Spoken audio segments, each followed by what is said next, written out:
오늘 주실 하나님의 말씀은 신약 성경 제일 마지막에 있는 요한계시록 3장 14절부터 22절까지의 말씀을 봉독을 하겠습니다.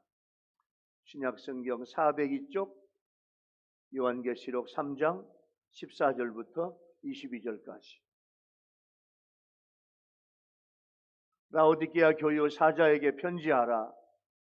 아멘이시오 충성되고 참된 증인이시오 하나님의 창조의 근원이시니가 이르시되 내가 내 행위를 아노니 네가 차지도 아니하고 뜨겁지도 아니하도다. 네가 차든지 뜨겁든지 하기를 원하노라. 네가 이같이 미지근하여 뜨겁지도 아니하고 차지도 아니하니 내 입에서 너를 토하여 버리리라. 네가 말하기를 나는 부자라 부유하여 부족한 것이 없다 하나 네 곤고한 것과 가련한 것과 가난한 것과 눈먼 것과 벌거벗은 것을 알지 못하는도다. 내가 너를 권하노니 내게서 불로 연단한 금을 사서 부유하게 하고 흰 옷을 사서 입어 벌거벗은 수치를 보이지 않게 하고 안약을 사서 눈에 발라 보게 하라. 무릇 내가 사랑하는 자를 책망하여 징계하노니 그러므로 네가 열심을 내라 회개하라. 볼지어다 내가 문 밖에 서서 두드리노니 누구든지 내 음성을 듣고 문을 열면 내가 그에게로 들어가 그와 더불어 먹고 그는 나와 더불어 먹으리라. 이기는 그에게는 내가 내 보좌와 함께 앉게 하여 주기를 내가 이기고 아버지 보좌에 함께 앉은 것과 같이 하리라. 귀 있는 자는 성령이 교회들에게 하시는 말씀을 들을지어다. 아멘.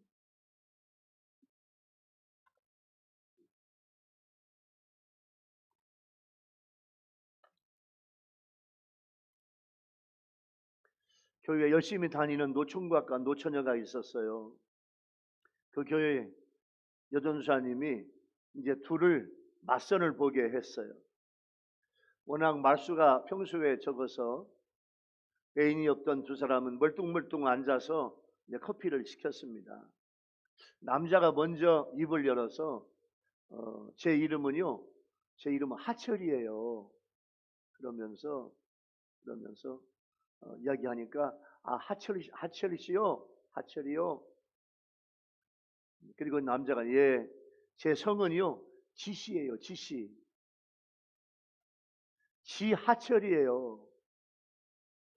그러니까 남자는 심각한 목소리로 말했는데 갑자기 요 신부감 여자가요 박장대소를 하며 뒤집어지는 거예요. 남자가 민망한 듯 물었어요. 아니 뭐가 그렇게 우습죠? 그러니까 이 신부감 여자가 대답하기를 저는 성은 이씨고 이름은 호선이에요.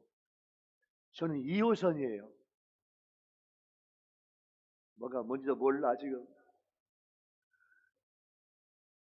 그러니까 지하철 형제와 이호선 자매가 만나서 결혼했어요. 하나님의 섭리죠. 둘이 믿음을 가진 그런 형제와 자매예요. 이 커플이 결혼하고 이제 집사님이 되어 자녀를 낳고 살면서 어느 날 부부싸움을 했어요. 저녁 먹을 시간인데 이 부인 이호선 집사님께서 이제 밥도 안 하고 안방으로 들어가서 문을 잠가 걸어버렸어요. 저녁도 못 먹은 지하철 집사님과 아이들은 안방 문 앞에 가서 문 좀 열어달라고 노크해요. 아무런 반응이 없어. 이때 남편은 문득 아내가 교회에서 제자훈련 받으면서 성경 구절을 암송하던 생각이 나가지고 문 앞에 대고 성경 구절을 낭독했어요. 오늘 본문에 나오는 말씀이에요. 내가 문 밖에 서서 두드리노니 누구든지 내 음성을 듣고 문을 열면 내가 그에게로 들어가 그와 더불어 먹고 그는 나와 더불어 먹으리라. 이 말씀을 하니까 잠시 후에 그렇게 닫혔던 안방문을 열고 이호선 집사님이 나오면서 나를 떠나서는 너희가 아무것도 할 수 없습니다. 나 없으면 밥 못 먹는다 그거지. 그래서 나와서 화해하고 은혜로운 가정이 됐어요. 여러분 가정이 여러분 부부가 여러분의 가정이 항상 은혜롭고 화해하고 또 항상 화기애애한 그런 복된 가정이 되기를 예수님의 이름으로 축원합니다. 할렐루야. 자, 이제 말씀에 받도록 하겠습니다.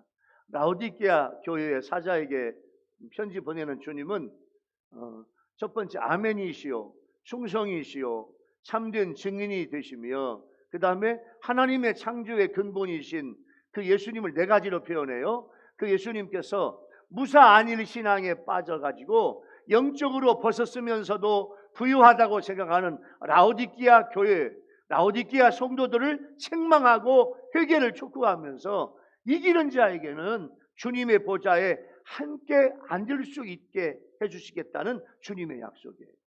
오늘 이 말씀으로 은혜 받는 시간이 되기를 예수님의 이름으로 축원합니다. 자, 예수님은 라오디게아 교회 성도들에게, 라오디게아 교회에게 오늘 어떤 말씀을 주시며 도전받게 하시나요? 첫 번째 은혜의 주제는요, 예수님은 라오디게아 교회를 향하여 라오디게아 교회와 라오디게아의 성도들에게 예수님이 보시고 뭐라고 말씀하시냐면, 내가 너희들을 보니까 내 입에서 토하여 버리고 싶다. 이 말씀이에요. 왜 예수님이 이런 말씀 하셨을까요?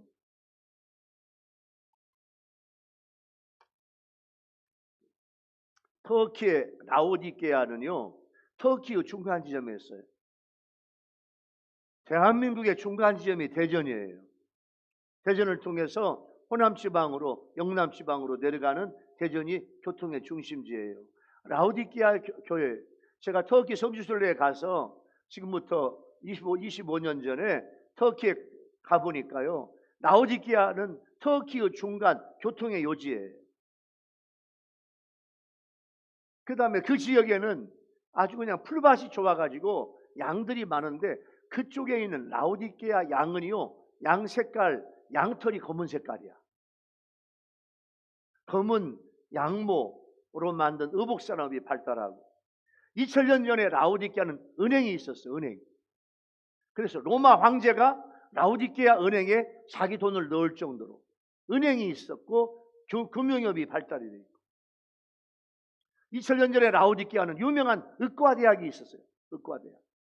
그 의과대학에 안과가 유명해.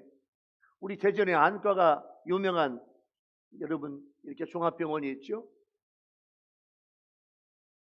그래서 그 의과대학이 있는 그 대학에서 부르기아라고 하는 안약을 만들어 가지고 전 세계로 수출해요.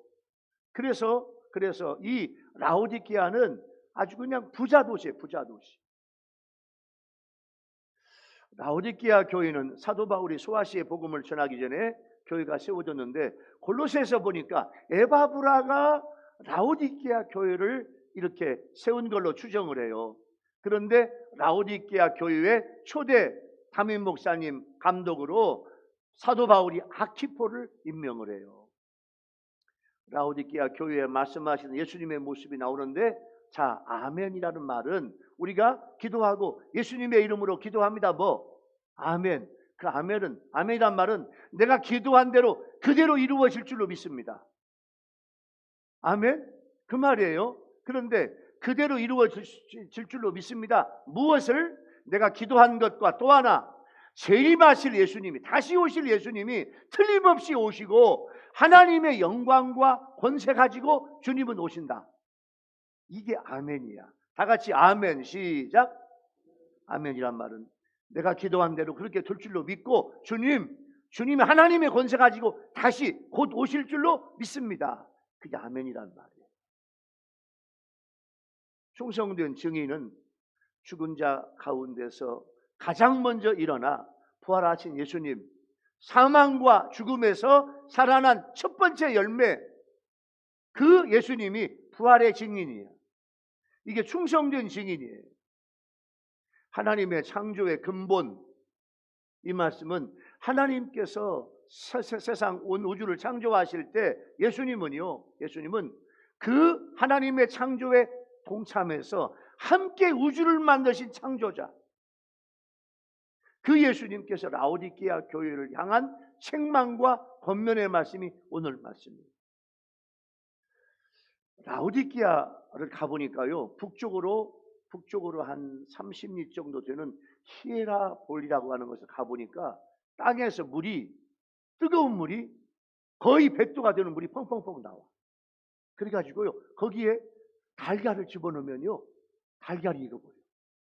달걀. 그 뜨거운 물이 내려오면서 온천 지역에 수천 년 동안 온천물이 흐르니까 거기에 유황이 끼어. 이게 히에라볼리예요. 그런데 거기서 또 한 30리 정도만 동쪽으로 가면 골로세라고 하는 곳이 있는데, 여기는요 아주 그냥 얼음장처럼 차가운 물이 또 나와. 참 희한하죠? 여기는 100도 물이 나오고 여기는 얼음장처럼 차가운 물이 나와. 대전의 온천역 사거리에 가면 조격하는 곳이 나와요. 대전의 온천물이 한 30도 정도 된대요. 근데 그 온천역 하는 옆에 보일러실이 있어. 그래가지고 그 온천물을 보일러실에 집어넣어가지고 물을 끓여요. 그래서 조격장에 물을 돌려줘. 자, 여러분이 시간을 내서 야, 조격 좀 하러 가자. 온천 조격 가서 갔는데 물이 차. 미지근해. 10도, 20도, 25도 차. 미지근해. 그러면 온천 조격 못 하잖아요. 그래서 유성구에서 이 뜨거운 온천물도 뜨뜻한데 더 뜨겁게, 여러분 30분 정도만 조격을 하면요, 여러분 발바닥, 발목까지 여러분은 살갗이 그냥 빨개지면서 온몸에 열이 와요. 이게 온천 조격이잖아요. 히에라볼리에서 뜨거운 물이 펑펑펑 나와. 근데 이 물이 흘러가면서 식어. 식은 물, 미지근한 물, 그런 물이 되는 거예요. 식어서 미지근한 물은 라오디게아 교인들의 신앙의 태도를 예수님이 말씀해 주는 거예요. 그들은 자신들이 누리는 풍부한 물질의 혜택으로 신앙생활이 태만해져 버렸어요. 그 모습을 보시고 예수님은 역겨워하셨고 경황된 표현으로 너희들을 보니까 내 입에서 토하여 버리고 싶다. 그렇게 말씀하신 거예요. 신앙이 미지근한 교회와 신앙이 미지근한 성도는 주님의 책망을 피할 수 없어요. 라오디게아 교회 성도들은 자 보세요. 세상의 향락도 누리고 그리고 천국도 갈 수 없을까? 이런 사람이에요. 여러분 이게 가능합니까? 세상에 할 짓 다 하고 세상에서 향락 다 누리고 세상에서 먹고 마실 거 다 먹고 세상에서 뭐 엔조이하고 세상에서 할 거 다 하고 천국 갈 수 있냐 그 말이에요. 이게 미지근한 신앙이에요. 무사한 일주의, 신앙적 기회주의의 태도를 갖고 있는 거예요. 현대교회 많은 성도들은 주일날은 교회에 나와서 거룩하고 경건하게 예배를 드리지만 나머지 세상으로 가면 세상에 빠져. 세상에 취해. 세상 사람들이 하는 거 다 해. 그렇게 살아가고 있어요. 이런 성도의 생활이 전형적인 미지근한 신앙생활이다 그 말. 사도 바울은 로마교회 성도들에게 로마서 12장 1절 말씀에 너희 몸을 하나님이 기뻐하는 산 제사로 드려라. 이것이 너희의 드릴 영적 예배니라. 그렇게 말씀을 했는데 이건 뭐냐면 내 예배와 삶, 주일날 예배, 새벽 예배, 수요 예배, 목장 예배 때와 예배 때의 나의 삶과 세상에서의 나의 삶이 분리되면 안 된다는 거예요. 그게 미지근한 삶이에요. 예배의 삶이 세상에 나가서도 그런 삶을 살아가고 그런 신자로 살아가고 그런 마음으로 살아가고 세상에 가서도 날마다 순간순간마다 예배하는 삶을 살아간다면 그 성도는요 하나님이 기뻐하는 산제사로 날마다 드리는 영적 예배를 드리는 성도가 된 줄로 믿습니다. 미지근하다는 말은 그 신앙이 위선으로 가득 차다는 거예요. 그분에게 종교적 의식, 종교적 행사, 형식적인 예배, 형식적인 기도는 있어요. 그런데 하나님께 온전히 헌신하지 못해. 하나님께 반만 헌신하고, 그러고도 스스로 만족하고 예수님과 복음에 대해서 열의를 내지 않고 살면서 열매 없는 무성한 잎만 있는 나무의 성도라 그 말. 이것이 우리 현실이에요. 이제라도 인정하고 나를 봐야 돼요. 미지근함이라고 하는 악에서 떠나야 돼요. 그리고 내 혼신을 다해서 주님을 사랑하는 삶을 살아요. 예수님이요, 내가 널 토해버리고 싶다, 토해서 버리고 싶다. 토해서 버린다는 말은 성도의 영원한 죽음이에요. 오늘 말씀에 여러분이 여러분 자신을 봐야 돼요. 나는 누구냐? 나는 어떤 성도인가? 라오디게아 교회는 책망을 받지 못하고 칭찬을 받지 못하고 꾸중과 책망만 받은 그런 교회예요. 근데 오늘 예수님이 라오디게아 교회를 책망하시고 꾸중하시는데 이것은요, 심판하시는 것이 아니고 사랑하기 때문이며 바른 신앙을 바로 다시 찾으라는 그런 기쁜 뜻이 숨어 있어요. 라오디게아 교회가 살 수 있는 길은 이 책망을 받아들이는 거예요. 지혜가 여기 있습니다. 귀 있는 자가 듣게 돼요. 여러분, 사울 왕은 선지자의 책망을 들을 때 변명을 했기에 버림받았고, 사울 왕은 책망 받을 때마다 이 다윗 왕은요, 책망 받을 때마다 즉각 회개했기에 큰 인물이 돼요. 이게 사울 왕과 다윗의 차이점이에요. 사울 왕은 책망을 받을 때 변명해요. 다윗 왕은요, 책망 받을 때 즉시 회개해서 인물이 달라요. 가룟 유다는 회개의 기회가 있었으나 회피해서 비극의 사람이 되어버려요. 베드로는 회개했기에 위대한 승리의 인생이 된 거예요. 주님의 말씀을 듣지 않으면 주님이 토해버리겠다 그겁니다. 뼈아픈 말, 쓰디쓴 말을 들을 수 있는 귀만 있으면 승리하는 성도가 돼요. 이게 요한계시록의 핵심이야. 주님의 말씀 들으라 그거예요. 들을 귀가 있으라 그 말이에요. 여러분, 16세기 우리 조선에 39살로 짧은 나이를 살았던 신사임당의 아들 이율곡은요, 당쟁이 심한 조선시대에 만원봉사라고 하는 정치개혁 7개조를 제시하면서 10만 군대의 양성을 주장해요. 우리 조선이 10만 군대를 빨리 양성해서 나라를 잘 지켜야 된다. 그렇지 않으면 외국의 침입을 받을 수밖에 없다. 조선의 조정은 이 소리를 들을 수 있는 귀가 없어요.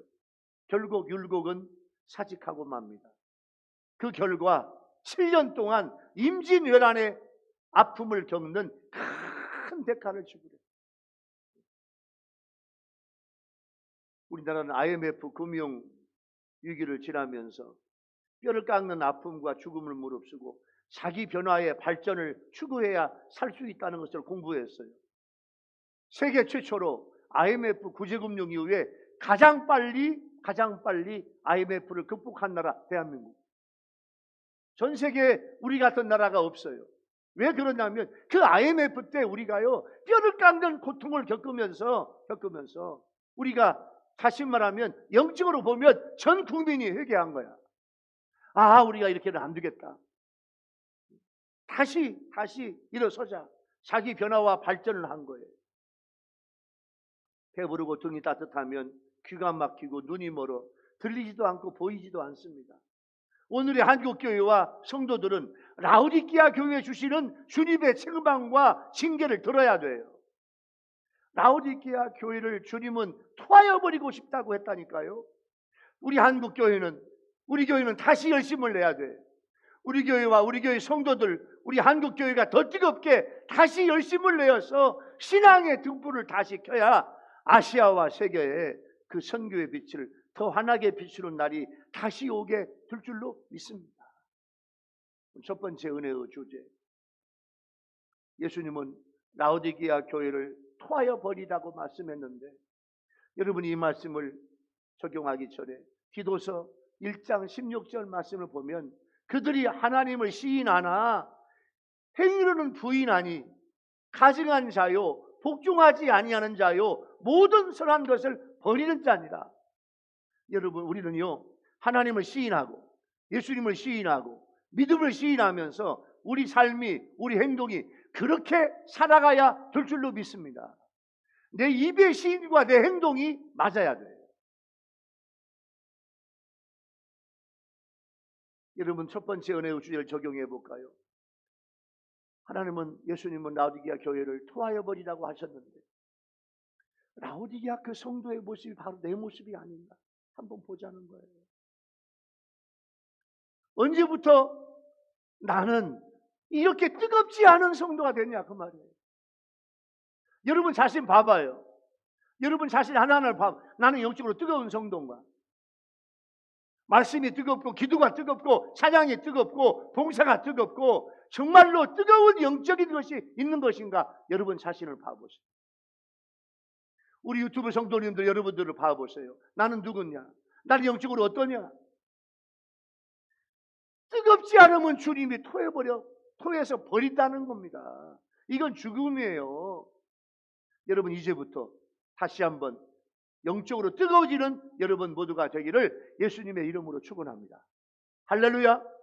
자, 두 번째 은혜의 주제는요, 예수님은 라오디게아 교회 성도들에게 열심을 내고 회개하라 이렇게 말씀했어요.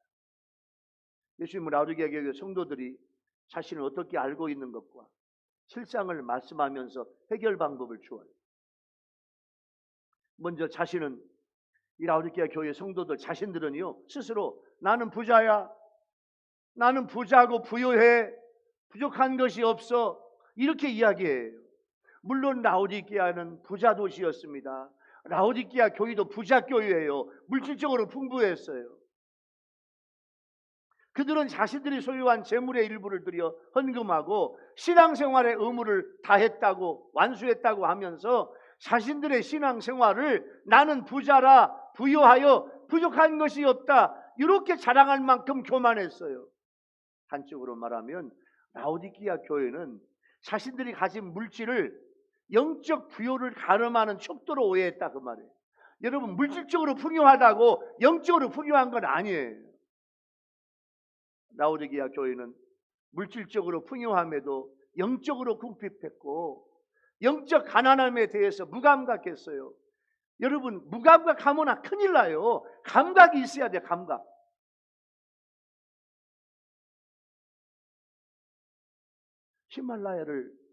히말라야 에베레스트산 여러분 등정하는 이 등산가들의 가장 아픈 게 뭐냐면요, 봐봐요. 이 손끝과 발끝이 동상 걸려. 동상 걸리면 이제 이게 썩어 들어가요. 썩어 들어가는데 이걸 몰라. 썩어 들어가는 걸 몰라. 느낌이 없어. 나중에 이게 썩어 들어가면 절대 안 돼. 이게 감각이에요, 감각. 영적 감각. 그런데 현대 교인들은 영적으로 감각이 없다 그거야. 무감각하다 그거예요. 그래서 17절에서 주님은 라오디게아 교회에 숨겨진 내면의 영적 현실을 육체적 상황에 빗대어 말씀하셨어요. 내가 볼 때 너는 곤고하구나. 곤고하다. 괴로움을 견딘다. 그 당시에 막 지진이 일어나고 전쟁 속에서 괴로움을 견디고 있는 것을 보신 거예요. 가련하다. 불쌍하다.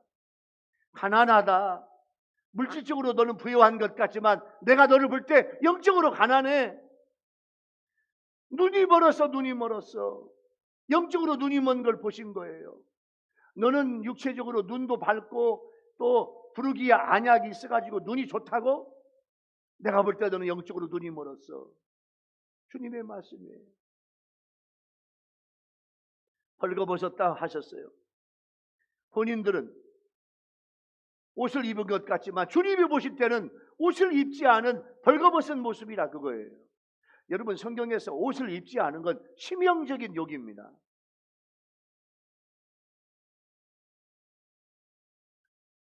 이렇게 주님은 5가지 형용사로 영적인 비참함을 5가지 시각으로 우리에게 드러내 보십니다.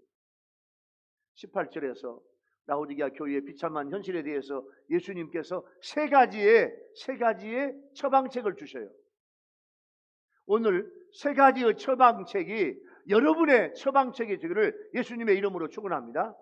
그러면 라오디게아 교회 같은 데는 어떻게 살아갈 수 있을까? 어떻게 다시 살아나냐? 첫 번째, 예수님이 뭐라고 말씀하시냐면, 얘들아, 예수님 나에게서 불로 연단한 금을 사서 부유하게 하라, 이렇게 말씀을 해요. 여러분, 이게 무슨 말씀입니까? 불로 연단한 금은 뜨거운 열을 가하여 불순물이 제거된 정결한 금이에요. 여러분, 순금, 여러분, 순금, 이제 그 돌반지, 지금은요 돌반지가 그냥 세상에 한 돈에 한 20만 원 이상 되니까 이 돌집에 이 돌반지를 못해. 옛날에는 한 돈에 5, 6만 원 할 때는 참 돌반지를 선물도 많이 했는데 돌반지 쉽지가 않아. 그 돌반지, 그 반지가 순금이야. 여러분, 혹은 순금 가락지나 뭐 이렇게 한번 껴본 적이 있으시나요? 순금. 이건 순금은요 정결한 금이에요. 라오디게아 교회와 같이 물질적 부여에 대한 교만으로 채색된 믿음은 이게 순전한 믿음이 아닙니다. 그러기 위해서 신앙의 연단이 있어야 그 믿음은 순전한 믿음이에요. 이 연단한 금을 예수님에게서 살아. 여러분, 우리 아멘. 금이 뭐지? 예수님 말씀한 금이 뭐냐면, 아멘해요. 금은 믿음이야. 할렐루야. 어떤 믿음이냐? 순수한 믿음, 깨끗한 믿음, 정결한 믿음이에요. 이 믿음은 예수님을 닮아가고 예수님의 말씀을 따라 살면서 순수한 정금 같은 믿음을 갖게 되는 거예요. 내가 주님을 따라 살아보려고 했을 때 내 믿음이 순결한 믿음이 된다, 그 말. 둘째 처방책은요, 흰옷을 사서 입어 벌거벗은 수치를 보이지 않게 하라 하셨습니다. 자, 아까 말했죠. 라오디게아 지방은 양의 털 색깔이 무슨 색? 검은색. 그 검은 흑양모 옷을 생산해서 부자가 되고, 자신들도 그 양모 털로 옷을 해 입고 사는데 그 옷을 벗고 거룩함을 상징하는 흰 옷을 사서 입어라, 그렇게 말씀을 해요. 그러니까 예수님 볼 때는 그들은 양털옷, 양모옷, 순모옷을 입고 세상에 살아가면서 세상 타락하고 죄를 지키고 있는 거예요. 옷은 좋은 걸 입었는데 영적으로 타락하고 죄를 짓고 있어요. 그래서 이제는 거룩함의 흰옷을 입어야 영적 벌거벗음의 수치에서 벗어날 수 있다, 그거예요. 하늘나라에서는 영적으로 벌거벗은 자들은 수치를 당해서 하늘나라에 들어오지 못합니다. 계시록 16장에 보면요, 또 계시록 19장에 보면 하늘나라에 영적인 수치, 벌거벗은 사람은 못 들어와. 어떤 옷을 입어야 하냐? 아멘합시다. 예수님이 주신 세마포 옷, 의로운 옷, 성결한 옷, 회개의 옷, 거룩한 옷, 그 옷을 입어야 천국에 들어올 수 있어요. 그러기에 라오디게아 교회는 주의 더러움을 가리는 그리스도의 보혈로 회개하고 의롭다 칭함을 받는 흰옷을 입어서 영적인 수치를 덮으라, 그 말이에요. 셋째 처방책은 안약을 사서 눈에 발라라. 라오디게아 교회는 이미 영적인 질병으로 눈이 멀었다는 거예요. 자신의 영적 처지를 알지 못하는 영적 소경이라, 그거예요. 예수님 말씀이야. 너희들은 눈을 떴지만 너희들은 영적 소경이야. 눈 좀 떠라. 여러분, 어떻게 눈을 뜰 수 있나요? 내 자신의 영적 처지를 알지 못하는 영적 소경이 부르기 안약을 바르는 것이 아니고, 우리 아멘 합시다. 예수님의 말씀을 통한 치료가 되면 영안이 열려지게 될 줄로 믿습니다. 19절은 주님께서 칭찬할 것이 없는 라오디게아 교회를 사랑하시면서 회개를 촉구해요. 열심을 내고 회개해라. 주님의 책망을 들어야 됩니다. 주님의 책망은 나를 향한 주님의 사랑이에요. 잘못을 해도 책망을 받지 않는 성도는 이미 주님의 사랑에서 멀어진 성도예요. 목회자가, 여러분, 제가 여러분의 담임 목사고 여러분의 목회자인데 제가 여러분에게요 어떤 때는 책망하기도 하고 어떤 때는 권면하기도 하고 어떤 때는 그렇게 하시면 안 된다고 이야기를 해요. 목회자의 책망을 듣고도 변하지 않는 성도는 주님의 사랑에 멀어지게 돼 있어요. 죄 가운데 있는 사람은 자기 죄를 회개하고 십자가 주님의 보혈로 속죄함을 받아야 됩니다. 왜냐하면 하나님의 일은 성령 받은 자만이 할 수 있는데 성령 받기 위해서는 내 자신의 죄를 철저하게 회개하고 하나님의 용서를 받아야 돼요. 그러나 주님의 말씀을 자세히 보면 열심을 내는 것과 회개는 분리할 수 없어요. 바른 회개는 열심이 없이는 할 수 없거든요. 그래서 예수님은 회개에 앞서 열심을 강조하셨는데 이렇게 말씀하신 것은 라오디게아 교회나 라오디게아 교회 성도들이 진정한 회개의 모습이 없었고 회개하는 자가 있어도 열심히 회개하는 자가 없었기 때문에 주님이 이 말씀을 하시는 거예요. 여러분, 욥도 하나님 앞에 철저하게 회개했습니다. 다윗도요, 밧세바 사건 이후에 주님의 성령이 자기에게서 떠나갈까봐 다윗도요 철저하게 눈물로 하나님 앞에 회개했어요. 이게 시편 51편이에요. 하나님 앞에 죄를 짓고 하나님의 성령이 떠나갈까봐 뜨겁게 회개하며 기도했어요. 여러분, 1996년 12월 17일 날 저녁 6시에 남아메리카 페루 리마에 일본 대사관이 있는데 그 대사관에서 파티가 열렸어요. 일본 대사관에 한 600~700명 정도의 손님들이 왔어요. 각국 대사뿐만 아니라 여러 정치인들 모여서 파티를 하는데 페루 무장 좌익 게릴라 14명이 총 들고 난입을 해가지고 이 600~700명 되는 인사들을 인질로 만들고 그 속에 우리 대한민국 칠레 그 페루 대사인 이원영 페루 대사도 그 속에 있다가 영유가 거기서 잡힌 거예요. 이 이원영 대사는 서울의 명성교회 집사님인데 그 인질로 잡혀가지고 그냥 그 속에서 막 포탄이 터지고 총격전이 벌어지는 게릴라들에 의해서 억류된 그 속에서 여러분, 이 게릴라들이 엄청난 협상 조건을 내놓아. 그래서 이거 협상이 안 되고 아마 이 게릴라들이 다 죽일 거다, 죽음을 각오했어요. 3일 동안 잠을 안 재워. 3일 동안 잠을 못 자요. 각국 대사들은 일본 대사의 침실 한 10평 되는 그 침실에 40명을 각국 대사들을 집어넣고 협박하고 죽이려고 해요. 명성교회 집사님인 이원영 대사는 그 사건을 계기로 크리스찬은 어느 때 하나님 앞에 불러가더라도 구원의 확신과 죽음 이후에 천국에 들어가는 신앙을 가져야 함을 절실히 깨달았어. 이원영 집사님이 이렇게 기도해요. 대사가 하나님께 나는 온전히 기도를 드렸다. 그런데 문제는 죽음에 대한 준비를 평소에 게을리했다. 여기서 죽으면 하나님이 죄 많은 나를 받아주실지. 내가 교회 집사인데 내 인생의 마지막을 준비를 못했어. 솔직히 자유를 얻는 것보다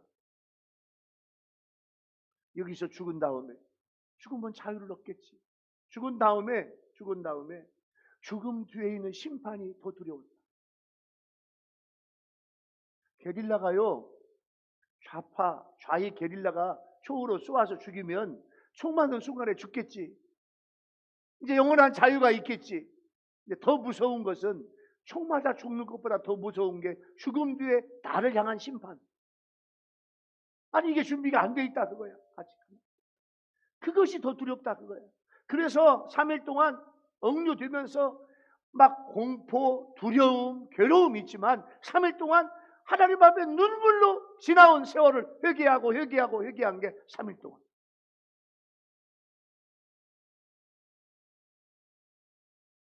그러면서 이렇게 고백해요.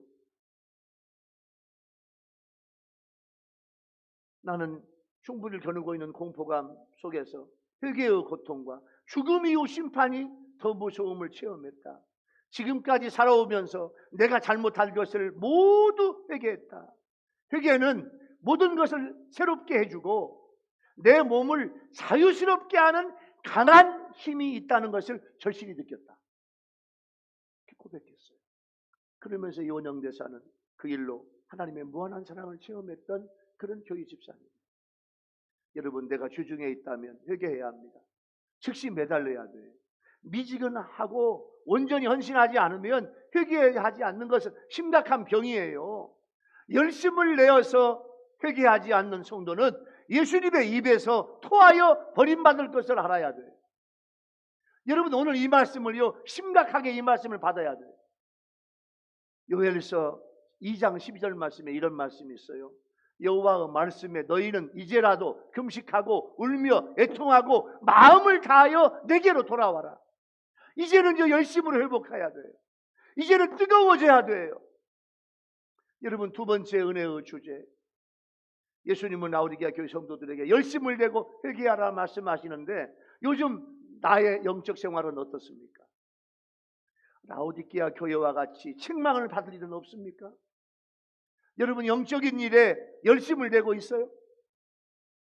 하루하루 철저하게 지은 죄를 회개하며 성결하고 거룩한 성도로 살아가고 있냐 그 말이에요.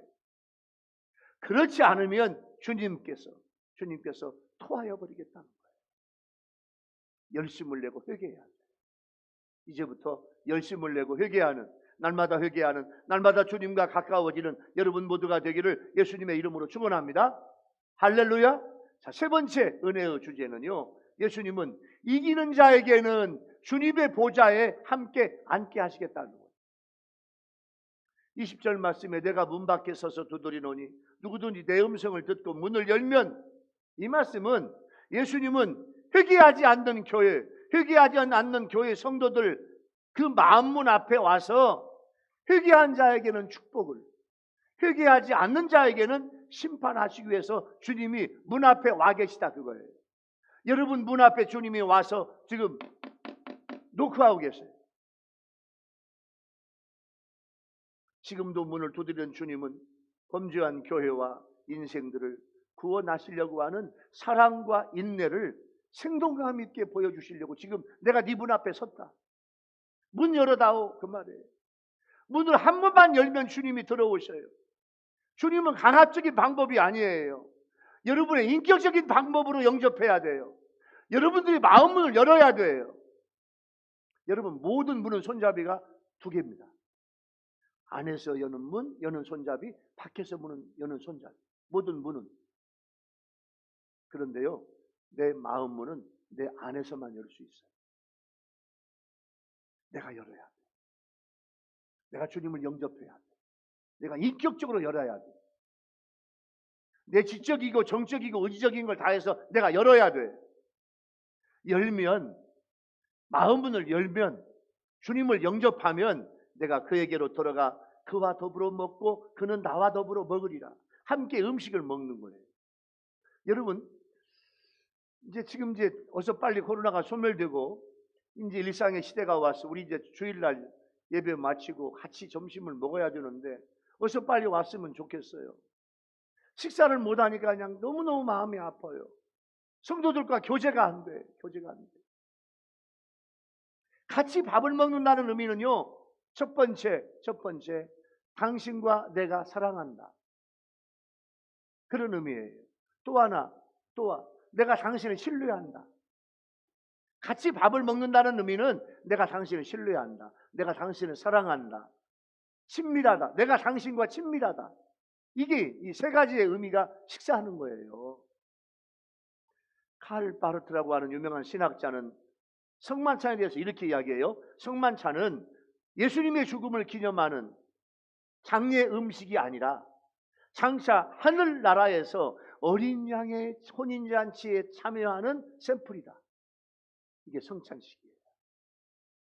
주님이 주시는 말씀을 듣고 먹으면 말씀의 잔치에 참여한 거예요. 자, 오늘 또 제가 지금 설교하고 있는데 제 말씀을 듣고 하나님 그 말씀이 나에게 생명의 양식이 되게 하옵소서. 말씀을 받아들인 여러분들은요, 말씀의 잔치에 오신 줄로 믿습니다. 그 말씀의 잔치에 들어가야 돼요. 말씀을 내가 먹어야 돼요. 내가 받아들여야 돼요. 내 것으로 만들어야 돼요. 마지막으로 라오디게아 교회 이기는 자들에게 주시는 주님의 약속은 예수님의 보좌에 앉게 해주시겠다는 거예요. 자, 이기는 자는 어떤 성도인가? 예수님께 미지근하고 온전히 헌신하고 싶지 않은 마음을 이겨내는 성도. 이게 이기는 성도예요. 먼저 회개하고 삶의 전부를 온전히 주님 앞에 맡기는 성도, 이게 이기는 성도예요. 여러분, 예수님의 보좌는 하나님의 보좌입니다. 영광스러운 하나님의 보좌 우편이 예수님의 보좌예요. 이 영광스러운 보좌에 믿음의 승리자인 성도를, 나를 거기에 앉혀주시겠다는 거예요. 보좌에 앉는 건 뭘 의미해요? 통치권을 의미해요. 주님과 함께 만국을 다스리는 거예요. 최고의 축복이에요.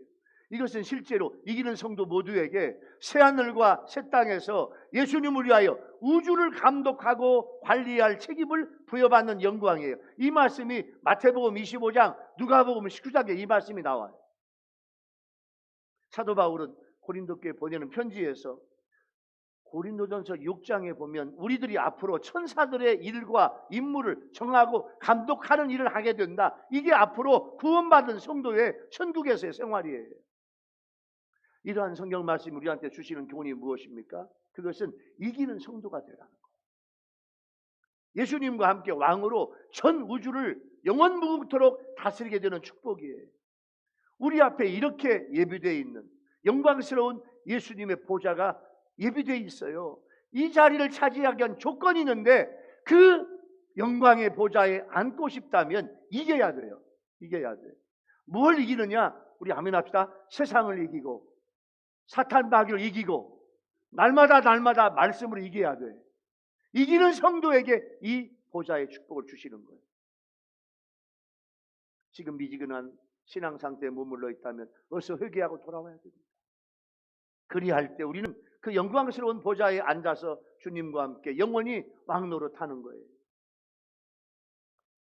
런던에 캔터베리 교회가 있어요.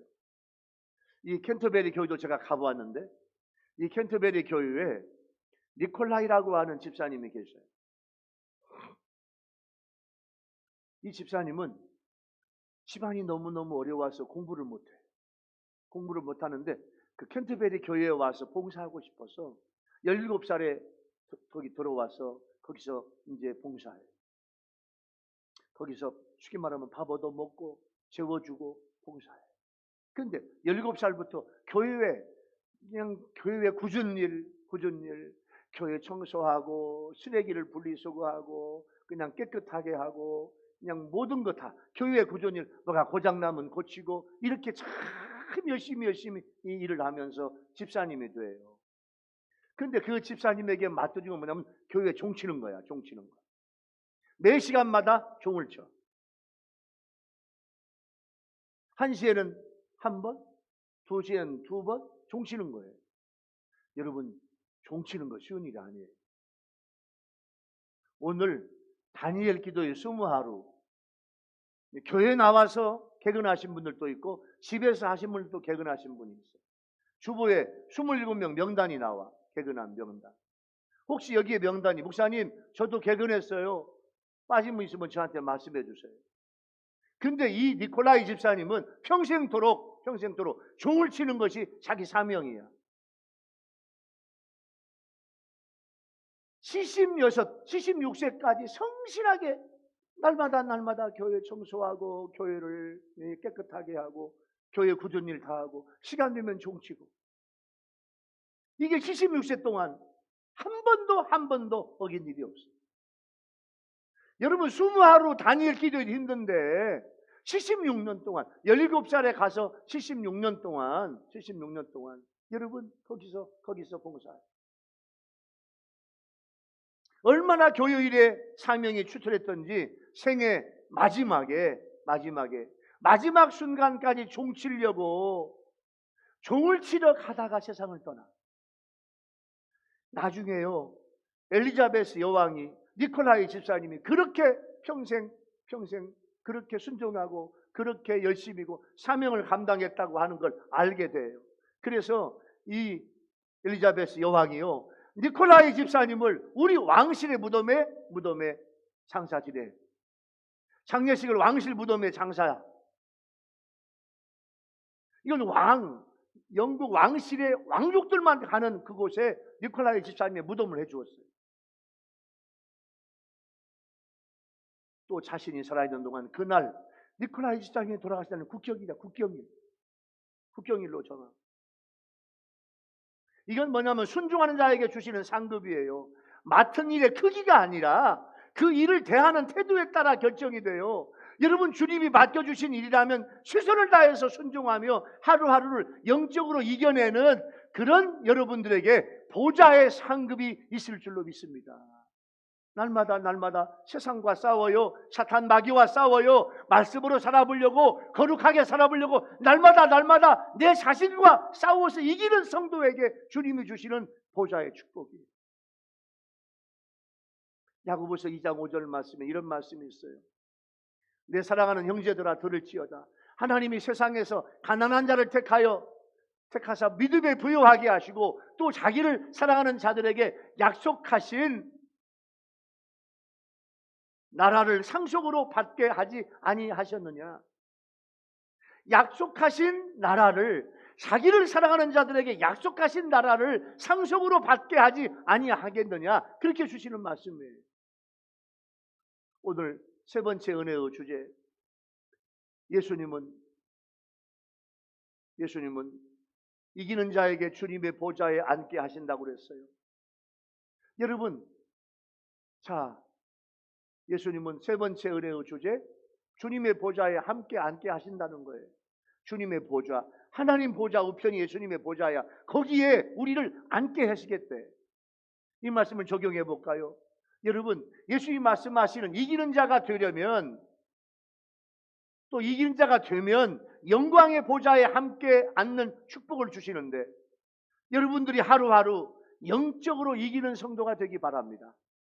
여러분 자신을 알아. 나는 오늘 하루 영적으로 승리했는가? 영적으로 바로 살았는가? 세상과 예수님 사이에서 내가 세상으로 가지 않고 예수님을 만족해 하는 성도가 됐는가? 그렇게 하루하루 살아가면 주님의 보좌 함께 앉는 축복을 받게 될 줄로 믿습니다. 그래서 우리는 끊임없이 영적 전쟁을 하는 거예요. 사랑하는 우리 율교회 성도 여러분, 또 유튜브로 예배를 드리는 국내 해외 시청자 여러분들, 라오디게아 교회에 주시는 말씀은 오늘 우리에게 주시는 하나님의 말씀입니다. 신앙생활은요, 뜨겁게 하는 거예요. 영적으로 뜨거워져야 돼요. 여러분 자신을 봐봐요. 나는 영적으로 뜨거운 성도인가? 영적으로 뜨겁지 않으면 주님의 입에서 토하여 버리신다는 거예요. 여러분, 이제부터 여러분 자신을 바로 봐요. 나는 누구냐? 나의 영적 생활은 어떠냐? 나는 지금 죽어도 하나님의 나라에 갈 수 있는 것인가? 나는 하나님이 받아주실 수 있을까? 내 모든 죄를 다 용서해 주셨을까? 구원의 확신이 있어야 되고 구원의 기쁨이 있어야 되고 날마다 주님과 함께 이기는 성도가 되지 않으면 주님의 나라에 갈 수 없다니까요. 주님의 해결 방법이 오늘 세 가지 방법이 나오잖아요. 그러기 위해서 열심을 내고 회개하며 살아가야 될 줄로 믿습니다. 그렇게 날마다 이기는 성도가 돼서 보좌에 앉는 축복을 받는 여러분 모두가 되기를 예수님의 이름으로 축원합니다. 할렐루야.